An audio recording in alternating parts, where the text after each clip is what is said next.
So just wanted to address some questions as to why we're going, some of the things that I think maybe you have the questions, but you just haven't asked yet. The first one is, why are we going to Thailand? Might see me look down here a little bit because have some notes. I think Emily mentioned it on Sunday, but Thailand is known as the land of smiles. I mean, when I was there, they are so helpful, they are so hospitable, people are always smiling, they seem to be on the outside happy and satisfied with life. But the primary religion in almost all of the people in Thailand, majority, very, very much the majority, are Buddhist. And many of them, if they're Buddhist, they're walking around without hope for the future. They don't know what the future holds. And they're doing things, hoping that the things that they do are going to be enough, so that when they die, things are better. And so, there's millions of people walking around Thailand without hope, that need the hope that only Jesus can bring, the hope and the peace that Jesus can bring. And so, MB Mission has been there for, I think, almost 20 years. I want to say the first main big team that went to Thailand was in 2000. And several churches have been planted. National Thai believers are being trained to further those churches and lead those churches and lead the ministries that they've got going on. And so it's a great place. In the past several summers, MB Mission, the missions arm of our denomination, has sent teams over there in the summer. Then they've ranged from 3 weeks to 6 weeks, and then they even send kind of internships over there where there's young people that go over there for 6-8 months at a time to do mission and ministry work there. And so the missionaries there, and Sandy Fender and her team, they're very good at handling teams to come and do missions work, and then they're also very good at using those teams to help further the gospel and the ministry that they're already doing, that the churches are already doing, that the ministries that they're already a part of are doing. So they're just very good. And I think it's important for us as Americans in our teens, where they're at, to experience different cultures and to get out of their comfort zone and experience diversity, and to be in a place where you are the minority and you can't speak the language, and you're relying on God and the people around you to eat. It's pretty hard to find food and ask for food if you don't know how to speak the language. So diversity is a good thing, and experiencing something, a different culture than our own, helps us realize that the way we do things isn't always the best way or the perfect way or the only way, and there's good things out there in the world to experience. And I believe that going on this trip, the team members will come back with a greater appreciation for the things around them, for their family, for the things that they have, and also will be able to treat all people with respect and dignity and love, because they've seen that it's possible, and they've seen a different culture and been able to experience it and be immersed in it. But that also leads to, I think, some of the main question some of you have, is it safe? Is it going to be a safe trip? And I don't live there. I haven't experienced a ton of time in Thailand.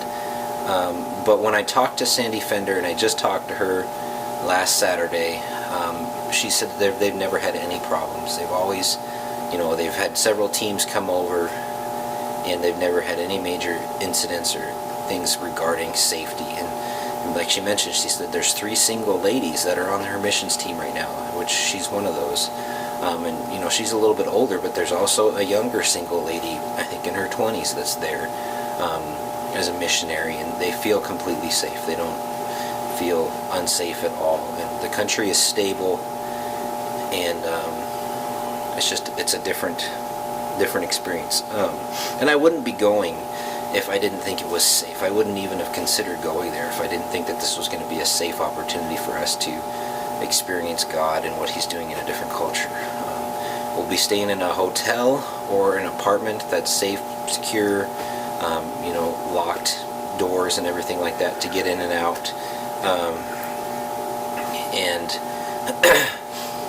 The hotel apartments, Sandy said, are very close to the ministry center, the Hope Center that we would be doing things at, close to where Sandy lives. We would be, if we're doing any kind of travel, we'd be going by taxis as a group where the missionaries line those up and hire those people they trust, people they know. So I think, international travel, there's always going to be a risk, overseas travel, but I think it's as safe as a trip as you can expect. I don't know how much more different it would be than the trip that we took to inner city Chicago, except for the fact that we were flying on an airplane for 20 to 24 hours or whatever. And then I'm sure as when we get there, the missionaries will sit down with us as a group and say, these are the things you shouldn't be doing, these are the things you need to watch for. And as long as we're aware of the things around us and listen to what the missionaries tell us, I don't think we're going to have any problems. And I think it'll be a great opportunity. So I believe it is safe, and I know that's a hard thing for parents, I think, is sometimes. But it is a safe place. What will we be doing? The purpose for this trip, I believe, and my goal is to provide a cross-cultural ministry experience where we can assist local missionaries to spread the gospel to the people that don't know Jesus. I want it to be a cross-cultural experience. I want to help local missionaries. If it wasn't those two things, and I didn't think that this trip would accomplish that, we wouldn't be going. So those are the two main things that I want to happen, and I think that those can happen on this trip.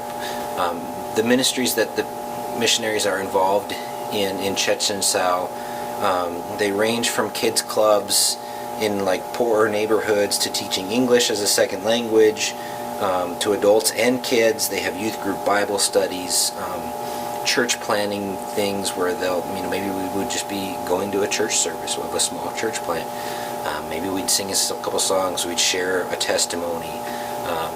Those are all things that we could be doing. But in talking with Sandy, it's very apparent that she doesn't want to just say, this is what you're going to be doing, and then the gifts of our team, or even something happens and changes in the next few months, and it's totally different. So she wants to take the gifts and use the gifts and talents that God has given our team, and they're open to ideas. So if we're a musically talented team, or somebody's talented in music, maybe they'll have them lead worship or do something with music. She's mentioned a couple times, if there's people who are good at soccer on our team, maybe we can put a soccer camp on and try to do an outreach that way, and get into a new community, a new neighborhood, by offering a free soccer camp for these kids. So they're very good at kind of thinking outside the box when it comes to ministering the things that we can do. And I told her, I said, the main thing is just to make sure that it's something that's going to be beneficial to them and be useful for them. Or we have people that are handy, that can do work around the house. Maybe there's something at a church or at the Hope Center Ministries where they're at, or even the missionaries' homes, that needs to be done that they just don't have the time to do, or they don't know what to do. But somebody can do that. Or she even said, there's a new church plant at the Hope Center that's growing very much, and they're thinking of future building. And so maybe that person, there's somebody that if they're if their mind is built to build things, maybe they can say, well, might be what you need. This is what that looks like. So the ministries that we can be doing will be things that will be helpful for them, and using our gifts. And I think a lot of that, it might be kids. I'm anticipating something to do with kids ministry, just because it's a great opportunity to reach out to people and say, hey, we're willing to do something good and great for your kids because Jesus has done something in us, and it's a natural bridge to bring people into a church or to share the gospel. So I can't necessarily answer exactly what we will be doing, but we will be doing something beneficial. And flexibility is always the main thing we need to keep in mind as you're on any missions trip. Be willing to be flexible, to do anything with a good attitude, and just see what God does and see how He works. Who is going? I am. I'm going. We're still trying to see if it's a good idea for Rhonda to go. 2-month-old at that point, and we're still thinking and praying through that. I've talked to Debbie Cutshaw, and she is going, along with her 2 older ones, Jordan and Jamie Cutshaw, are going. So as of right now, the only 2 adults that I know for sure that have talked to me and given me a confirmation that they are going are me and Debbie Cutshaw. And then we're thinking about Rhonda. I mean, lots of people have said, yeah, I'm interested in going, but I haven't gotten anything definite. I still haven't gotten any paperwork in hand saying, yes, I am going. But that's what we're going. So I'm going. Debbie Cutshaw's going. Hopefully Rhonda can go. We're still thinking about that. Next big question too is, how will we raise money for the trip? I mean, it's $2,500 to $2,800. It's a big chunk of change. We will do fundraisers. Rhonda and I were just talking the other night about some possible fundraisers we could do. So we will fundraise as a team to raise money for our trip. You will be encouraged to send out support letters on your own to family, friends, neighbors, people that you know, to support you financially and to support you through prayer as you're there, so that we can have people praying for us as we're there. But also it will be good for each person to at least pay for part of the trip from their own money, and that'll be different based on each person's ability or what they have. But it gives you a sense of ownership if you contribute some of your own money instead of just being all from other people. So you will not be expected to come up with a full amount on your own unless you want to, I guess. So that's how we'll raise money. So after visiting Thailand last year and talking with Sandy, I mean, I've been talking with Sandy about this trip as a possibility for 3-4 years. I'm excited that this is a great opportunity for growth for our church. And I think that it will result in that. You saw what taking the group to Japan and to Chicago 4-5 years ago has done for our church.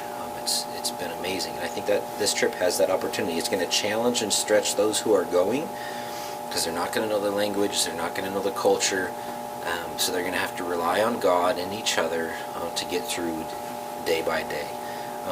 But I think it'll also challenge and stretch some of you as parents as you struggle with, in a sense, letting your kids go. It's hard. You're not sure where they're going to be at, what they're going to be doing. And so it will challenge and stretch you as parents, I think, as well, allowing your teen to go, releasing some of that control and some of those things. I'm a parent, so I know that some of those things are difficult. But I was talking with Wes Nelson last summer after we got back from Porcupine, and he was talking about how, he looks back on the things that have shaped his life and his spiritual journey, and a lot of times they're trips like this or their retreats, and it's not like it's a giant step, but it's just maybe it's shifted the course of his life maybe just 1 or 2 degrees, and then he does something else that happens, an experience, something that shifts it another 1 or 2 degrees, and those 1 or 2 degrees at the time may not seem like major monumental giant steps in our relationship with God and in the journey of our life, but if you shift 1 or 2 degrees now and you think of that course change, 10 or 20 years down the road, it's a dramatic impact. Instead of, you going in the same, doing the same things, and staying in the same direction we're going, if you can shift direction, kind of like a big tanker ship out in the ocean, you don't make a huge turn right away. You change the course of that ship 1 or 2 degrees at a time to make that turn, and that's what our goal is with this trip. So as I was thinking about this video, what to say in this, how to encourage people on why they should go, I thought back to my high school years, and as I was, my junior year of college, you're starting to think of what am I going to do with the rest of my life, college, what college am I going to go to, what major am I going to choose, and as I was thinking about those things as a junior in high school, I started to look into architecture. I'll be an architect. I like to kind of design things like that. Had a little bit of experience with some classes and thought maybe that's a good idea. I like that thing. I'll look into schools that are good at architecture, and that would be my major. So that was my junior year. That's what I was thinking. That's where I was going. That was the direction, the course I was taking. But after my junior year, the summer after my junior year, I went on a missions trip to Mexico, 10 days, 2 weeks, I think it was. And I went with a group of people. I didn't know any of them. They were all a part of a church that was a part of our conference, but the church was up in Canada. I didn't know any of these kids that were on this trip, but it felt like it was something that God wanted me to do to help in my relationship, my journey with Him. And so I went. And the 24-hour bus ride from Fargo, North Dakota to Texas helped strengthen our bond as a team. And much like I'm anticipating the 20 to 24-hour plane trip over to Thailand is going to do on this trip with our team that's going on this trip. And, you get to know people when you're stuck with them for extended periods of time. And as I go throughout, as I was going on that trip, we're down in Mexico, we're doing different things. God is teaching me things about who I am and some of the things that I need to change. And He's helping me experience a totally different culture that I'd never experienced before, and realizing that the way I've done things, the way I've seen life isn't the way that everybody else sees life, and isn't the way other people do things. And it's not bad. It can be a good thing. And then as we spend a couple days after we were done with ministry, we spent a couple days to debrief and see, what is God teaching you? What's God doing next? I really felt like God was wanting me to change the course of, instead of choosing and going to be an architect, to prepare for ministry, and prepare specifically for ministry to teenagers. And those 2 weeks changed the course of my life. Now, how many years ago was that? Several years ago, 18 years ago.